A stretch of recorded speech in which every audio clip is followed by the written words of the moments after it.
Hello friends, welcome back to my YouTube channel Java Classified. In previous video, I have already shown you how to set up the MongoDB, MongoDB Compass, MongoDB import, MongoDB databases tools like mongoimport, mongorestores, and mongosh. So in this video, I will show you how to query the data based on some conditions. So for querying the data, we need to use some operators like greater than operators, equal than operators, in operators, and so on. So in this video, I will show you only two operators like greater than operators, and equals and lower than operators. And upcoming video, I will show you another operators as well.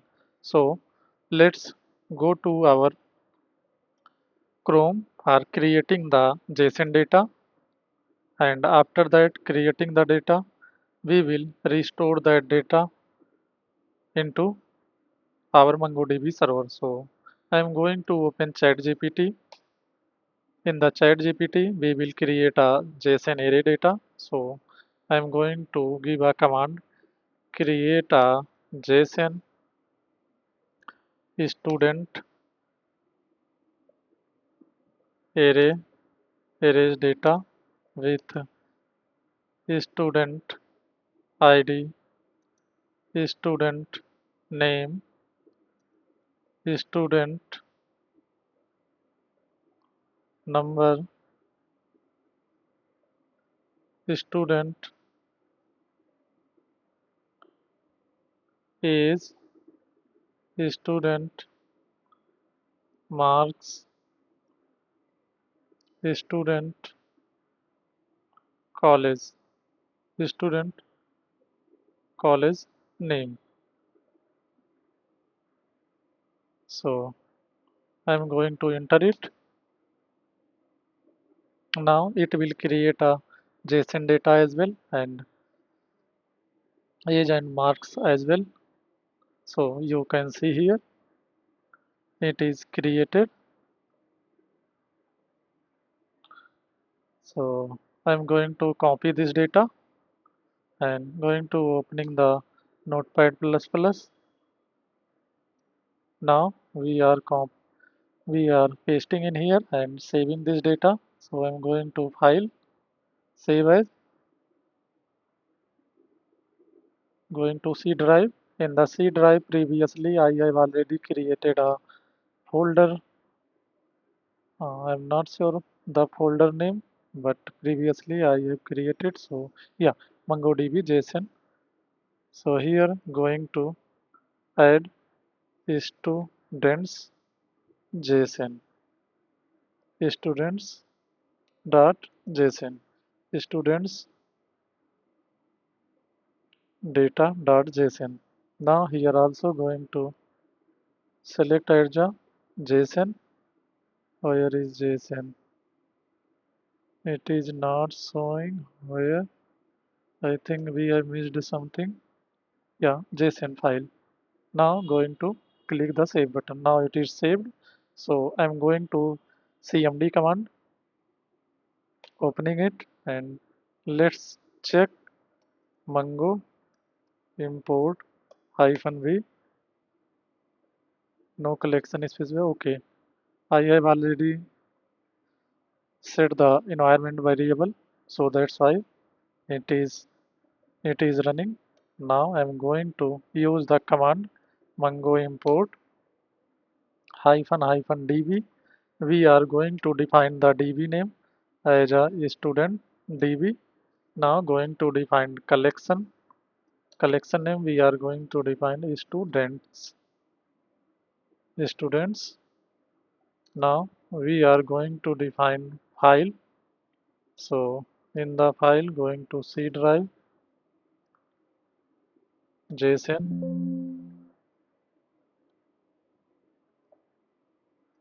JSON.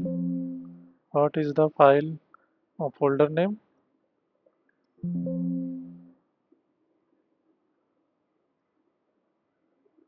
Mongo Yeah, JSON slash comma student.json. Now we need to also define JSON array because this is a JSON array data. Now enter it. Let's see what happened.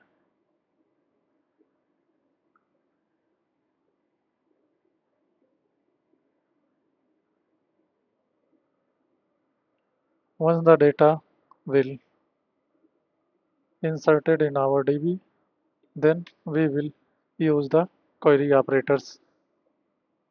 What happened? It is taking too much time.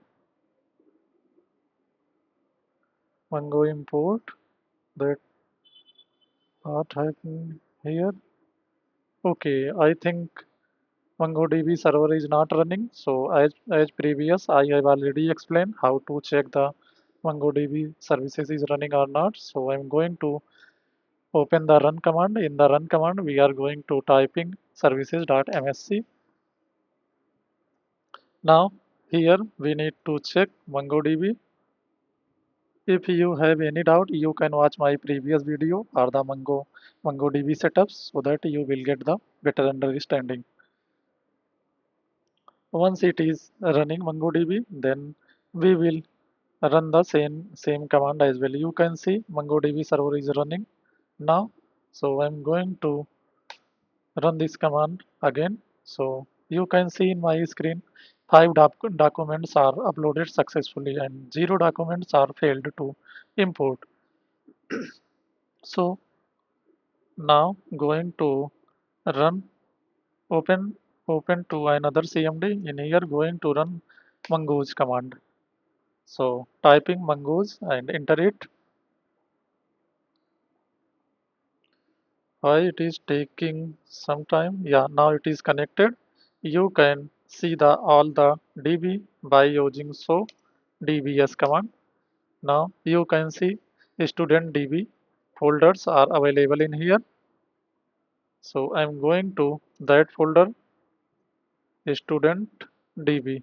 So by using so dbs you can see all the created databases. Now by using use and DB name, we can switch that databases. If that databases is not available, then it will create a new databases and switch that databases. Entering it, now I am in current databases, student DB. Now let's see all the collections. So collections, okay, collection, okay. I think there is a spelling mistake. You can see only one collection is available students. So let's see all the data is available or not. So there is a command db dot students dot find. Now enter it. You can see all the data are available. So I'm going to filtrate the data based on age, which student age is greater than 20. So I'm going to querying that data. So for querying that data, we need to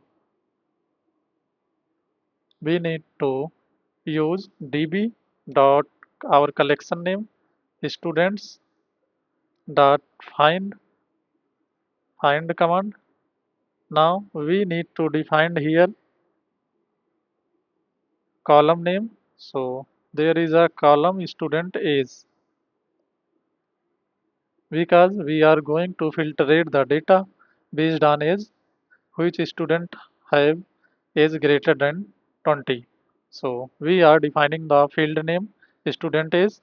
This student age is this one. Now going to add colon. After colon, we need to use $GT. This is a syntax for iterating the data. Now we need to define the value. So I'm going to define 20. Now we are going to close this one and enter it. Let's see what will happen. Yeah, you can see all the data is appear which which age is greater than 20. So you can also see student age is 21 and student age is 22 and student age is 23. So I am going to use less than operator as well in this query. So in previous query, just we are going to change GT to LT.